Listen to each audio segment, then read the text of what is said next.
नमस्कार दोस्तों, मेरे चैनल को मेरे छोटे से लक्ष्य 500 सब्सक्राइबर्स तक पहुंचने में मदद करें। अगर सब्सक्राइब नहीं किया है तो सब्सक्राइब करें और दोस्तों और परिवारजनों के साथ साझा कर मेरी साहित्य सेवा की इस छोटी सी कोशिश में मेरा प्रोत्साहन करें। वीडियो को लाइक ज़रूर करें और कमेंट में आज लिख के बताएं कि कश्ती शब्द किस भाषा से निकला है। जवाब आज कहानियों के अंत में बताया जाएगा। आज की पहली कहानी है सगाई का साथी और इसके लेखक हैं श्री चंचल। उस रोज का जिक्र है। भाभी जान मायके से आई तो उनके मुख पर विचित्र खुशी के चिन्ह दिखाई दिए। यूं तो हमारे यहाँ आने पर उनका तोबड़ा चढ़ा ही रहता था, क्योंकि यहाँ ससुराल में उनको काम करना पड़ता था और मायके में मौज उड़ाती थीं। परंतु इस बार उनके स्वभाव के प्रतिकूल हर्ष की लहरें उनके मुख पर देखकर मैंने कहा, ओ भाभी जी, आप आ गईं। मायके जाना मुबारक हो। यकीन मानिए भाभी जान, जब कभी आप मायके चली जाती हैं तो घर सूना ही सूना लगता है। मेरा ये कहना जो हुआ तो भाभी जान सुनी अनसुनी करके बोली, हाँ क्या कहा छोटे बाबू? जी कुछ नहीं, मैं लड़खड़ाते स्वर में बोला। मैं तो कह रहा था कि मैके से जल्दी पधार जाया करें, माता जी को तकलीफ होती है। भाभी जान ने एक अजीब अंदाज से मेरी ओर देखा और बोली, तुम्हें मेरा मैके जाना? मैंने बात काटते हुए कहा, नहीं भाभी जान, मेरा मतलब। अच्छा, मैं समझ गई। तुम्हारे घर के सूनेपन को और खासकर तुम्हारे कमरे के सूनेपन को मिटाने के लिए एक चांद का टुकड़ा ढूंढ आई हूँ। मैं दबी आवाज में बोला, बहुत बहुत शुक्रिया। भाभी जान ने चुटकी ली, ये बातें। और तब तक मैं घर के बाहर हो रहा। लड़की सुंदर है और मुझे भी सुंदर और सुशील लड़की को अपनी जीवन सहचरी बनाना पसंद है, चाहे स्वयं अपना पाँव लंबा, आंखें कमजोर और शरीर बेढंगा ही क्यों ना हो। खैर, इससे मुझे क्या मतलब। हाँ, तो कुछ समय बाद मैं खाना खाने को रसोई घर में जा पहुंचा और खाना खा चुकने के बाद भी थाली पर इस गरज से बैठा रहा कि मेरी मंगनी पर बात छिड़े। 1 मिनट, 2 मिनट, 3 मिनट और इस प्रकार जब पूरे 5 मिनट बीत गए तो मैंने हैरान होकर संकेतपूर्ण नेत्रों से भाभी जान की तरफ देखा। वे मेरा मतलब समझ चुकी थीं, फिर भी शांत, निश्चल, मौन। मैंने फिर उनकी ओर देखा, फिर देखा, पर या मेरे अल्लाह, वे तो मुस्कुरा रही थीं। इस पर आंखों ही आंखों में प्यार का रूठना बताते हुए मैं रसोई घर से बाहर निकल आया। निराशा में भी कुछ आशा हुआ करती है। चुनांचे शाम को भाई साहब, भाभी जान और बहन की पार्लियामेंट जो लगी तो मैं भी वहां जा पहुंचा। थोड़ी ही देर में भाई साहब कमरे से बाहर हुए। भाभी जान ने घूंघट खोला और मेरी ओर संकेत करके बोली, इनकी सगाई के लिए मेरी सहेली ने अपनी छोटी बहन के लिए कहा है। इनकी सम्मति हो तो कर देनी चाहिए। लड़की सुंदर है, चांद का टुकड़ा ही समझ लीजिए, पढ़ी लिखी है और गाना भी जानती है। बहन जी ने बीच ही में बात काट कर कहा, आंख नाक रंग रूप कैसा है, चाल ढाल कैसी है, गृह कार्य कैसा जानती है। इस प्रकार बहन जी ने पुलिस इंस्पेक्टर की तरह कई प्रश्न कर डाले। इस पर भाभी जान ने दुकानदार की भांति लड़की की सुंदरता का बखान कर दिया और अंत में बतलाया कि कम से कम अपने घर में तो वैसी सुंदर लड़की है नहीं। जनाब, अब आप जरा मेरी दशा पर भी गौर कर लीजिए। आंखें तो बराबर हाथ वाले कर्मयोगी पर लगी हुई थीं, पर कान कमबख्त उन बातों में। बहन जी ने मेरी इस दोहरी चाल को पकड़ते हुए कहा, क्यों साहब, जब कभी हम लोग बात कहती हैं तो कान में तेल पड़ जाता है और अपनी बातों पर ये मुस्कुराना। इस पर मैं अपनी मुस्कुराहट भरे होठों को दांतों से दबाता हुआ कमरे के बाहर हुआ। हृदय बांसों उछल रहा था। फलतः कमरे से आकर मैं अपनी भावी पत्नी के विषय में सोचने लगा। सड़कों पर चप्पल चटचटाती, इठलाती, थिरकती सभ्य महिलाएं जा रही थीं, पर हमेशा की भांति मैंने उनकी ओर टकटकी बांधकर देखा नहीं। मेहतर का लड़का आया, वह कोट मांग रहा था, मैंने दे दिया। ये थी सगाई की खुशी। दिन भर मित्रों में हुल्लड़ होता रहा। मिठाई मंगाई गई, सभी ने हंसी खुशी के साथ खाई, पर किसी भी मित्र ने सदा की भांति मेरी कुरूपता की बात नहीं की। संक्षेप में हुआ ये कि रात को अम्मा जी और पिताजी की उपस्थिति में हाउस ऑफ कॉमन्स की हमारी मंगनी पर फिर बैठक हुई। मैं अपने छोटे छोटे पर चतुर खुफिया पुलिस वालों से पल पल पर हाल मालूम कर रहा था, क्योंकि बैठक में मेरा जाना नियम के विरुद्ध था। लड़की की वकील यानी भाभी जान ने अपने घूंघट के भीतर से ही वह दलीलें पेश की कि बयान के बाहर हैं। सगाई का निर्णय हो गया। रातों रात मंगनी का पैगाम भेजा गया और दूसरे रोज के लिए स्वीकृत भी हुआ। मैं रात भर करवटें बदलता रहा। नींद भी काहे को आती। मेरे हृदय में असीम खुशी थी, पर दूसरी ओर रात क्या बैरिन थी, बैरिन। आखिर लिहाफ में पड़ा पड़ा मैं तिल मिलाकर उठ बैठा, बत्ती जलाई और हारमोनियम लेकर बजाने लगा, पर फिर भी जी नहीं लगा। बिस्तर पर लेटा, फिर उठा, फिर लेटा, और इस प्रकार मेरा किसी तरह जी नहीं लगा तो मैं कमरे की चहार दीवारी के भीतर ही भीतर टहलता हुआ गुनगुनाने लगा, न लगी आँख जब से। पर फिर भी लाख कोशिश करने पर तबीयत न लगी और न नींद ही आई। अब मैं कुर्सी पर जा बैठा। मेरा सबसे प्रिय उपन्यास सेवा सदन पड़ा हुआ था। उसे पढ़ना शुरू किया, पर 2 पेज से अधिक पढ़ ही नहीं सका। आनंद की असीम मात्रा भी हमारे कार्यकलापों पर प्रतिबंध लगा देती है। मैं सोचने लगा, कल किस तरह के कपड़े पहने जाएं, किन किन यार दोस्तों को साथ लें। इसके बाद बक्स संभाला तो सिर ठोक कर रह गया। पैंट तो है ही नहीं, क्योंकि पैंट बनवाने का कभी मौका भी तो नहीं आया था। इस स्थल पर अपने आप पर क्रोध आया कि चाहता तो हूँ सुंदर और सजीली लड़की, और अपने पास पैंट भी नदारद है। इसी सोच में आखिर राम राम करते रात खत्म हुई। सुबह हुआ। मेरे आगे नाश्ता जो आया तो मैं आश्चर्यचकित रह गया। उसमें बुरी तरह से घी डाला गया था। यूं तो अम्मा घी का एक कतरा तक मांगने पर झिड़क देती थी, पर आज तो शायद हलवे में घी डालने का उन्होंने रिकॉर्ड ही तोड़ दिया था। मेरे स्थान पर कोई चटोरा होता तो अम्मा जी के इस असाधारण लाड़ पर फूला न समाता। हाँ, तो नाश्ता करने के बाद मैं दीवारों को फांदता, मुंडेरों पर चढ़ता, छत पर जा पहुंचा। कारण ये था कि घर के आंगन में मुझे ससुराल भेजने का समय निश्चित किया जा रहा था, इसलिए अपनी सगाई की बातें चुपके से सुनने की कोई जगह थी तो यही। छत पर पहुंचकर संतोष की सांस भी नहीं ली थी कि अम्मा जी ने मुझे पुकारा और मैं बेतहाशा भागा। बंदर की तरह उछलता कूदता अपने कमरे में जा पहुंचा। खुदा की खैर समझिए कि किसी ने मुझे देखा नहीं। अम्मा जी ने आंगन में बुलाकर कहा, कपड़े लत्ते पहन लो बेटा। पाठकों को मेरे रात वाले पैंट के अभाव का स्मरण ही होगा। मैंने सिर झुकाए दबे स्वर में कहा, पैंट तो है ही नहीं। वे बोली, भाई साहब की पहन लो, पैंट में क्या छाप लगी होती है। इस पर भाभी जान लपकी और बड़े भाई साहब की पैंट ले आई। पैंट के पैरों में जो टांगें डाली और ऊपर को खींची तो वह मेरे गले तक आ गई। सिर पर बिना बनाए हुए बाल तो थे ही, और काले रंग की पैंट होने की वजह से मैं रीछ की शक्ल का हो गया। इस पर सभी लोगों ने जोर का कहकहा लगाया तो अम्मा जी ने बिसूर कर उन लोगों को डांटा, ये क्या हा हा ही, ये क्या थिएटर हॉल बना रखा है, बदतमीज कहीं के, निकलो यहाँ से। और अम्मा जी ने सभी बच्चों को निकाल दिया घर के बाहर।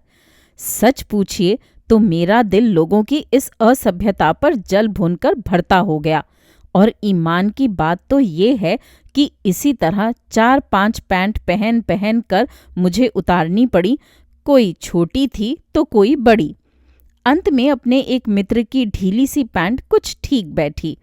संक्षेप में ये कि मैं अपने मित्र के साथ जाने ही वाला था कि भाभी जान ने रोक कर कहा, अरे जरा मूछों के बाल ठीक कर लो, बड़े बेतरतीब हैं।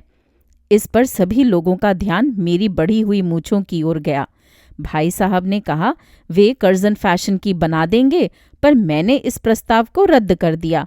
इस पर पिताजी ने कहा, अच्छा तो लो, मैं तितली नुमा बना दूं। कर्जन फैशन तो आजकल ठीक नहीं लगता, पर हाँ, तितली नुमा से तुम्हारे मुंह पर चमक जरूर आ जाएगी। मुंह क्या, ईद का चांद बन जाएगा। पिताजी का प्रस्ताव था, विरोध में कैसे करता। बहरहाल तितली नुमा बनी तो दर्शकों ने नाक भौं सिकोड़ी, मुंह फेरा और परिणाम स्वरूप ये निर्णय हुआ कि सारी की सारी मूछ ही उड़ा दी जाए। जिस चीज को मैंने अपने शौक से पाल रखा था उसे सदा के लिए त्याग देना ठीक नहीं जचा, पर फिर भी लाचार था। भाई साहब आधी आंख मींच, घुटनों में बल डाल, बड़ी अदा से अपने सेफ्टी रेजर द्वारा थोड़ी देर तक मेरे होठों पर चर्र चर्र करते रहे और इधर मुझे बड़े जोरों की खुजली हो रही थी। मैंने मूंछों की जगह यानी अपने प्यारे होठों पर हाथ फेरा तो मैदान साफ था। आईने में अपना मुंह जो देखा तो मैं जल उठा। बिल्कुल बदसूरत, जैसे किसी जालिम जमींदार ने किसी गरीब किसान का खेत काट लिया हो। इस पर सभी लोगों ने मेरे अभाग्य पर खेद प्रकट किया और सोचा गया कि रात का अंधेरा होने पर मुझे ससुराल भेजा जाए। दूसरी ओर अम्मा जी के क्रोध का कोई ठिकाना नहीं था। तैश में आकर उन्होंने मुन्ना को पीट दिया कि वह मेरी रवानगी पर नंगे सिर रास्ते में क्यों खड़ा है। रात हुई। मैं अपने एक मित्र सहित अपनी ससुराल जा पहुंचा। एक मोटे से गद्दे पर मसनद का सहारा लेकर हम बैठ गए। बाएं हाथ की ओर एक कमरा था। दरवाजे पर चिक पड़ी हुई थी। कमरे से औरतों और खासकर पढ़ी लिखी लड़कियों द्वारा, उनकी आवाज ही ऐसी थी, दूल्हे का रंग रूप देखा जा रहा था। कमरे के समीप होने के कारण औरतों और लड़कियों की फुसफुसाहट साफ साफ सुनाई दे रही थी। मेरे कान उनकी बातें सुनने को गधे के कानों की तरह खड़े हो गए कि सुनूं तो कि वे मेरे बारे में क्या कहती हैं। किसी कोयल कंठा ने कहा, अरे दूल्हा कौन सा है? दूसरी ने चटक कर उत्तर दिया, कौन सा क्या, वह शेरवानी वाला ही होगा। नहीं जी, तीसरी ने कहा, दूल्हा तो ये कोट वाला है। अरे, फिर उसी दूसरे स्वर वाली ने कहा, ये दूल्हा, शक्ल सूरत तो ठीक है ही नहीं। देखना, तलवार मार का नाक, मोटे मोटे लटकते हुए होंठ और उस पर बाहर निकले हुए दो टूटे हुए दांत, जैसे किसी ने जूतों से मुंह पीट दिया हो। मेरा दिल धक से बैठ गया और मैं होंठ को मुंह में दबाता हुआ जरा संभल कर बैठा, पर चौथी ने तो मेरे घाव पर नमक ही छिड़क दिया। अरे इनके कपड़े भी तो देखो, ढीली सी पैंट, बंदर के से हाथ पांव, भारी साफा, जैसे कपड़े किसी से मांग लाए हों। वाह वाह, इनकी उंगलियों को तो पहचानो, कुत्तों की तरह नाखून बढ़ रहे हैं। अरे मुझे तो अंधेरे में ऐसा बेढंगा आदमी मिल जाए तो दहल कर मर जाऊं। पर हाँ, दूल्हे का साथी वाकई सुंदर है। पहला स्वर फिर सुनाई दिया, सुंदर क्या है, देखो ना, कामदेव का पुत्र सा लग रहा है, जैसे कौवे के पास हंस बैठा हो। पतले होठों पर बारीक सी लाली, पतली सी नाक, छोटे छोटे हाथ पांव और कलाई पर घड़ी कैसी शोभा बढ़ा रही है। पोशाक का तो जिक्र ही छोड़ो, जंच रही है जंच। कोई बीच ही में प्रस्ताव रखती हुई बोली, मेरी तो राय है बहन, ये सगाई किसी तरह से रोक देनी चाहिए। इस भड़भूंजे के साथ तो लड़की का जीवन नष्ट करना है। इस प्रकार की बातें सुनकर मेरे मुंह का रंग उड़ गया। मैं तिलमिला उठा, क्योंकि मेरा मित्र मुझसे बहुत सुंदर था और मेरी तुलना उसके साथ की जा रही थी। मेरे बस की बात होती तो उन सब औरतों की अच्छी तरह खबर लेता, पर मुझे ध्यान ही नहीं रहा कि औरतें और लड़कियां कब कमरे से अंतर्ध्यान हो गईं। मैं अपने अभाग्य पर विचार कर रहा था कि नौकर ने आकर कहा कि लड़की के मामा की मृत्यु का तार आया है, इसलिए सगाई अभी नहीं होगी। फिर क्या था, हम उल्टे पांव घर लौट आए और घर पर आकर सारा किस्सा बहन जी को इस शर्त पर सुना दिया कि वे किसी से कहेंगी नहीं। अम्मा जी तो क्रोध से लाल हो रही थीं। वह लड़की वालों के यहाँ झगड़ने जाना चाहती थीं, पर पिताजी ने उनको रोक दिया और घर ही में बात दब गई। सभी लोग भाभी जान को कोस रहे थे कि ऐसे घर में सगाई का प्रस्ताव क्यों रखा, और भाभी जान मेरे सगाई के साथी को। 2 महीने के बाद मैंने सुना कि मेरे सगाई के साथी की मंगनी उसी लड़की से हो गई है। मैंने सिर ठोक लिया। सड़क पर रंग बिरंगी तितलियां फुदकती जा रही थीं। उनको सुना सुना कर गाने लगा, पहले जो मोहब्बत से इनकार किया होता। दूसरी तरफ सड़क के उस पार एक गधा भी अन्य गधों को देखकर चीख रहा था। कौन जाने उसकी मेरे साथ क्या सहानुभूति थी। पीछा। लेखक श्री कन्हैया लाल कपूर। आजकल एक शख्स निहायत मुस्तैदी से मेरा पीछा कर रहा है। कॉफ़ी हाउस में, सड़क पर, किसी महफिल में जहाँ कहीं मेरी उससे मुठभेड़ होती है, वह छूटते ही मुझसे सवाल करता है, महाशय, आपको प्रेमचंद का कौन सा उपन्यास पसंद है? देखने में सीधा सादा सवाल है, जिसका जवाब देना कुछ मुश्किल नहीं, लेकिन जिस आदमी ने प्रेमचंद के उपन्यास पढ़े ही न हो, उसके लिए कुछ इतना आसान भी नहीं। ये ठीक है कि पिछले दिनों प्रेमचंद की बरसी के अवसर पर मैंने एक निबंध पढ़ा था, जिसका शीर्षक था प्रेमचंद एक उपन्यासकार के रूप में। इस निबंध की बेहद तारीफ की गई। सभापति महोदय ने तो यहाँ तक कह दिया कि प्रेमचंद पर ऐसा सर्वांग सुंदर निबंध हिंदी भाषा में आज तक न लिखा गया है और न लिखा जाएगा। और बड़ी हद तक अनभिज्ञता के कारण ही सही, सभापति महोदय अपनी जगह बिल्कुल सही भी थे, क्योंकि वह निबंध मैंने सारे का सारा एक अंग्रेजी पुस्तक से, जो कि आधुनिक आलोचक ने ओ हेनरी पर लिखी थी, चुराया था। अवश्य ही उसमें थोड़ा सा इधर उधर से बदलना पड़ा था, यानी जहाँ जहाँ ओ हेनरी का नाम आया था, वहाँ वहाँ प्रेमचंद का नाम लिख दिया था।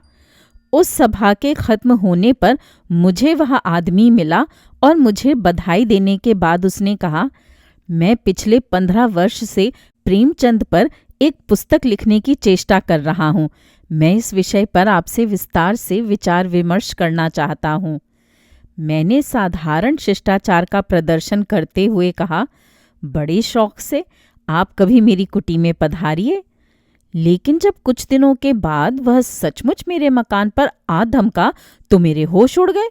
बात दरअसल ये है कि मैंने प्रेमचंद का कोई उपन्यास शुरू से आखिर तक नहीं पढ़ा। किसी की भूमिका देखी है, किसी का पहला अध्याय पढ़ा है और किसी का आखिरी।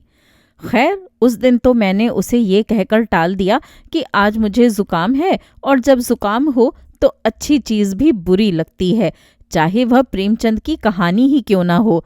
लेकिन जब इतवार के दिन वह फिर आया तो मैंने उसे इधर उधर की बातों में लगाने की कोशिश की। पूछा, आपको देशी शलगम पसंद है या विलायती? आपको पतंगबाजी से शौक है या बटेरबाजी से? आपकी पतलून नई है या सेकंड हैंड? लेकिन वह जालिम हर तीसरे मिनट के बाद अपना सवाल दोहरा देता। आपने ये नहीं बताया कि आपको प्रेमचंद का कौन सा उपन्यास पसंद है। आखिर एक दफ़ा मैंने हिम्मत करके कह दिया, मुझे प्रेमचंद के सारे उपन्यास पसंद हैं। उसने आश्चर्यचकित होकर कहा, ये कैसे हो सकता है? आखिर सारे उपन्यास तो सर्वश्रेष्ठ हो ही नहीं सकते। तो आप ये जानना चाहते हैं कि मेरे ख्याल में प्रेमचंद का कौन उपन्यास सर्वश्रेष्ठ है? उसने स्वीकारात्मक ढंग से सर हिलाया। मैंने धीरे से कहा, रंगभूमि। अब वह पूछने लगा, क्यों पसंद है? मैंने चेहरे पर गंभीरता उत्पन्न करते हुए कहा, देखिए, ये उपन्यास सब भले आदमियों को पसंद है। मुमकिन है आपको नापसंद हो, लेकिन इसके ये मानी तो नहीं कि मुझे भी अच्छा न लगे। छोड़िए इस बात को, उसने जल्दी से कहा। ये बताइए कि इस उपन्यास में आपको कौन सा चरित्र पसंद है? नायक का। नायक के अलावा? नायिका का। नायिका के अलावा? नायिका के अतिरिक्त मुझे कोई चरित्र पसंद नहीं। कारण? कारण ये है कि नायक और नायिका के अलावा जितने भी चरित्र हैं, मैं उन्हें चरित्र ही नहीं समझता। आप उन्हें क्या समझते हैं? घसियारे। सौभाग्य से इस मौके पर एक मित्र आ गए और मैंने उससे माफ़ी मांग ली। कुछ दिन आराम से बीते। इसके बाद वह फिर आ गया और कहने लगा, उस दिन आपके जवाब कुछ ऐसे उलझे हुए और अस्पष्ट थे कि मेरी तसल्ली नहीं हुई। आज मुझे विस्तार से बताइए कि आप रंगभूमि को मुंशी प्रेमचंद का सर्वश्रेष्ठ उपन्यास क्यों मानते हैं। मैंने रंगभूमि की शान में कुछ शानदार शब्दों का प्रयोग किया। देखिए, उस उपन्यास में प्रेमचंद ने जीवन का चित्र खींचा है। कुछ स्थानों पर तो वे शेक्सपियर से भी ऊंचे दिखाई पड़ते हैं। चरित्र चित्रण में तो वे फील्डिंग, स्कॉट, जेम्स जॉयस से भी बाजी ले गए हैं। वर्णन शैली में वे हमें टॉमस हार्डी, मेरीडेथ और वर्जीनिया वुल्फ की याद दिलाते हैं। 2-1 अध्यायों में प्रेमचंद्र ने चार्ल्स डिकेंस, थैकरे, मोपासा और मैक्सिम गोर्की से टक्कर ली है। उसने संदिग्ध नेत्रों से मेरी ओर देखा और कहा, जैसे किसी अध्याय में? मैंने अपनी घबराहट को छिपाते हुए जवाब दिया, मेरे विचार में अंतिम अध्याय में या प्रथम अध्याय में। उसने रंगभूमि खोलकर मेरे सामने रख दी और कहा, आप ठीक से सोचकर बताइए, पहले अध्याय में या अंतिम अध्याय में? मैंने माथे से पसीना पोंछा और जल्दी से घड़ी की तरफ देखते हुए कहा, माफ़ कीजिएगा, इस समय मुझे स्टेशन पहुंचना है। मेरी मौसी का भाई फ्रंटियर मेल से आ रहा है। आप फिर किसी समय आइए। 1 हफ्ते के बाद वह फिर मुझे मेरे घर पर मिला। उस दिन मैंने झूठ मूठ फुर्सत न होने का बहाना किया। मुझे आज 1 मिनट की भी फुर्सत नहीं। भैंस बीमार है, उसे अस्पताल ले जाना है। ऑल इंडिया रेडियो के लिए 72 पृष्ठों का एक फीचर लिखना है। बच्चों के लिए खरगोश खरीदना है। उसने गंभीरता से कहा, कोई हर्ज नहीं, मैं परसों आ जाऊंगा। परसों ना आइएगा, मैं रावलपिंडी जा रहा हूँ। बहुत अच्छा, एतवार को सही। देखिए, एतवार को मेरे भतीजे की शादी है, उस दिन ना आइएगा। सोमवार को आ जाऊं? मेरे एक बहुत बड़े दोस्त बीमार हैं, शायद वह सोमवार को चल बसें, इसलिए आप सोमवार को ना आइएगा। मंगलवार को आ सकता हूँ? हाँ, मंगलवार को ज़रूर आइएगा, लेकिन शाम को। मंगलवार की शाम को मैं एक दोस्त के घर छिपकर बैठा रहा और इस तरह उस दिन ये बला टल गई। चंद दिनों के बाद उसने मुझे कॉफ़ी हाउस में आ दबोचा और पूछा, गोदान और रंगभूमि में आप किस उपन्यास को श्रेष्ठ समझते हैं? मैंने कहा, गोदान मुंशी जी का अंतिम उपन्यास है। इस दृष्टि से मैं उसे रंगभूमि से अच्छा समझता हूँ। ये तो कोई उचित कारण नहीं। उचित कारण क्यों नहीं? आखिर जो ड्रामे शेक्सपियर ने आखिरी दिनों में लिखे, उन्हें हमेशा उन ड्रामों से अच्छा समझा जाता है जो उसने शुरू में लिखे। लेकिन इससे आप इस निष्कर्ष पर कैसे पहुंच सकते हैं कि लेखक की आखिरी रचना उसकी पहली रचनाओं से हमेशा अच्छी होती है? क्यों नहीं? आप किस दृष्टि से गोदान को रंगभूमि से अच्छा समझते हैं? इसलिए कि इसका अंत अच्छा है। किस दृष्टि से? इस दृष्टि से कि जब हम गोदान पढ़ते हैं तो हमें महसूस होता है कि इसका अंत वही होना चाहिए था जो है। उसको संतोष न हुआ और उसने फिर किसी दिन इस विषय पर बहस करने के लिए मुझसे समय मांगा। उस दिन के बाद कई बार वह मेरे मकान पर आया और मैंने हर बार अंदर से कहलवा भेजा कि मैं घर पर नहीं हूँ। आजकल वह मेरे मकान पर नहीं आता, लेकिन जहाँ कहीं मुझसे मिलता है पूछता है, आपने विस्तार से नहीं बताया कि आपको प्रेमचंद का कौन सा उपन्यास पसंद है। और मैं झट ये कहकर कि इस समय मुझे ज़रा जल्दी है, फिर बतलाऊंगा, कन्नी काट जाता हूँ। कभी सोचता हूँ कि किसी दूसरे शहर चला जाऊं, कभी ख्याल आता है कि उससे एक दिन साफ साफ कह दूं कि मैंने प्रेमचंद का कोई उपन्यास नहीं पढ़ा, लेकिन फिर सोचता हूं कि उस निबंध का क्या बनेगा जो मैंने प्रेमचंद की बरसी के अवसर पर पढ़ा था। दोस्तों, अभी आप सुन रहे थे हल्की फुल्की हास्य कहानियाँ। वीडियो के शुरू में मेरा सवाल था कि कश्ती किस भाषा से निकला शब्द है। जवाब है फारसी। इसे बांग्ला, हिंदी, उर्दू, पंजाबी और गुजराती भाषाओं में प्यार मिला, यानी इन भाषाओं का अभिन्न अंग बन गया। उम्मीद है ये कहानियाँ आपको पसंद आ रही होंगी। मेरे चैनल पर आने के लिए और इन कहानियों को सुनने के लिए धन्यवाद।